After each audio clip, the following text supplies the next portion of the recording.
In terms of not always looking good, well, hey y'all, happy Friday, Shelli, Pelly, Annie Parker Confidential. Okay, I thought this would be fun to do today. You guys send me a lot of questions, which I completely appreciate. It's why I do what I do. Some of, shall we say, the more awkward ones usually come to me via DM in my Instagram. So today I thought it would be fun to share some of the more awkward questions that are asked to me by viewers. I always feel that if one person's asking, usually a few others want to ask as well. This community is specifically a respite for women to come ask, share, comment, and learn without fear of any judgy eyes. Okay, let's get started with some of my favorite awkward questions. Try to help you, but you keep reading between the lines. Do you have a real job? And what do you do all day? Okay, that's a fair enough question. No, I do not have a real job, at least in the traditional sense of working for somebody else, going into an office every day. This is what I do full time. On a daily basis, by the time a video gets to you, there are hours and hours and hours worth of work that go behind it. Everything from sourcing, vetting, filming, editing, marketing, graphic creation, testing product, content creation, and then of course answering all of the messages that I get on my various platforms from all of you. So on any given week, I probably put 50 to 60 hours in. Okay, this one's funny. Sometimes you look good, but sometimes you don't. What video filter do you use? Okay, I do not use a video filter. If I used a video filter, I would look good all the time. The only thing that I use is a ring light, and I know you can see the reflection of it right here. I use a ring light to give me even lighting, even tone, and also to give it more of a professional look. Otherwise, you wouldn't be able to see it. Side note, if you want to look good on your Zoom calls, buy yourself a ring light and set it up right behind your screen coming down at you. It will even out your skin tone and not give you those deep dark shadows. I'll put the one that I use in the video description. Why don't I use a video filter? That, to me, that feels a bridge too far. I am who I am. And also, I don't want people running into me on the street and going, she looks way different. I do use a couple filters on the images that I have on the YouTube thumbnail. I specifically like Perfect 365 and I like Facetune. Those are apps that you yourself can download and use, when you're out taking pictures with your friends or whatnot. And it allows you to lighten, to saturate, fix your eyelashes, even out your skin tone, all that good stuff. In terms of not always looking good, well, I am a human being and sometimes that's just the way the day shakes out.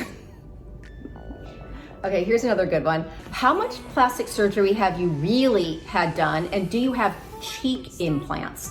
Okay, I remember this one because the tone definitely inferred that I wasn't being forthcoming with what I've had done. That couldn't be further from the truth. Honestly, I don't really care if somebody wants to pass judgment on that. Anyone who knows me is going to tell you that I'm alarmingly candid and straightforward. I'll put the links down below for these particular subject areas on what I've had done. I have had my eyes done, meaning the under eye bags. The upper blepharoplasty is what it's called, which means taking that excess skin that tends to droop over your eyelids. And I have had a mini lower facelift and a mini neck lift. Those are the things that I've had done. Oh, and a breast augmentation. I thought that was pretty obvious though.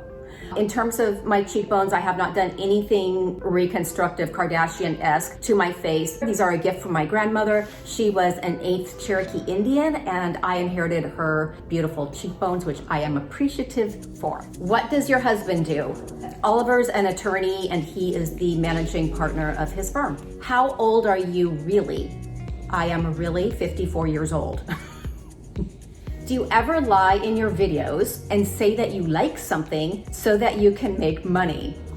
Okay, I actually think this is a very valid point. I am actually pretty skeptical and jaded too. It bugs the crap out of me when you're watching either an influencer or an actor or an actress and everything's amazing and everything is so cool. No, not everything is amazing and not everything is so cool. I am not hardwired to tell you that I like something just because I think I can make a buck off of it. I do what I do because selfishly, my satisfaction and my fulfillment, my why, comes from sharing my honest, straightforward, unvarnished opinion of things I like, things I don't like, or things I'm kind of meh on. If you and I were hanging out in my living room and you said, Shelli, seriously, give me the scoop. Do you like this? I would tell you the exact same thing because that is the why behind my channel. The big draw for me in doing what I do is the ability and the freedom to say what I think, uncensored, without fear of don't offend the client, don't offend the brand. I don't really care. If I don't like something, I am going to tell you why. Bottom line, you can't pay me enough to lie and say I like something when I don't.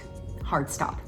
Why don't you film workouts anymore? This is a good question too. Okay, the answer is threefold. I think first and foremost, I didn't want to pigeonhole myself into being just another fitness influencer. There are a dime a dozen, there's 1,000 of them. In my opinion, it's just very one-dimensional. And I felt that I had so much more to say and offer than just workouts. So what I did is I chose to focus on style, beauty, and wellness. And my thought was, listen, if I get a ton of feedback and a ton of response saying, please more workouts, then I will incorporate those. But what happened is, I got maybe a handful. So my feeling is that you all enjoy more the style, wellness, and beauty, and you don't really care so much about the workouts. If I'm wrong, please comment below and let me know, but that is why I made that decision.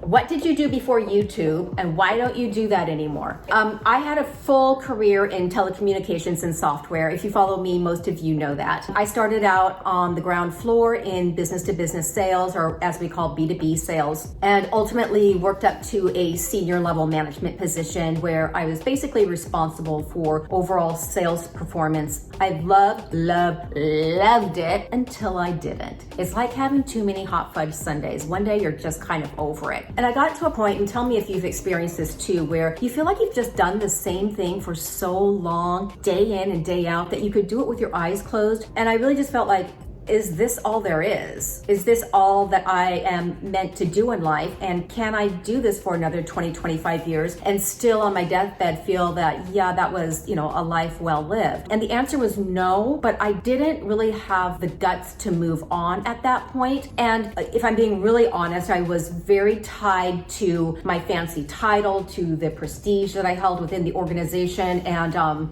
selfishly, I didn't want to give that up. But I think that when your mind starts going in that direction, the universe has a way of bringing situations into your life that sort of kick you out if you don't have the courage to leave yourself. My company had acquired another business. The owner of that business was brought in to be my direct boss. We had, shall we say, a paradigmatic difference of how the sales organization should be run. In retrospect, I feel that it was the universe giving me my out.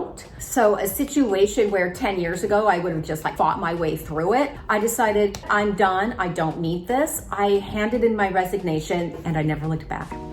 I was embarrassed to ask you this in public, but I get this in some form on a regular basis. And listen, you can contact me privately if you really please, but here's what I think. If you have the question, I promise you a million other people have it, and they're secretly glad that you asked it so that they can read the answer. There is never a dumb question as long as it's done respectfully and with good intentions. What are you like in real life? That is a very valid question. There are a lot of people who want to build a brand, a persona. They want to sort of structure who you think they are. That is not me. I am not an actress. I am not trying to be one. And I hope who I am comes across to you. I'm very straightforward. I'm very candid. I don't put up with a lot of baloney, as you could possibly surmise. Most of my friends would tell you that I'm a lot funnier off camera. I joke easily. I can laugh at myself super easily. I don't take myself too seriously. In a nutshell, is this really what I'm like? This is really what I'm like. I don't know how to be anybody else but me.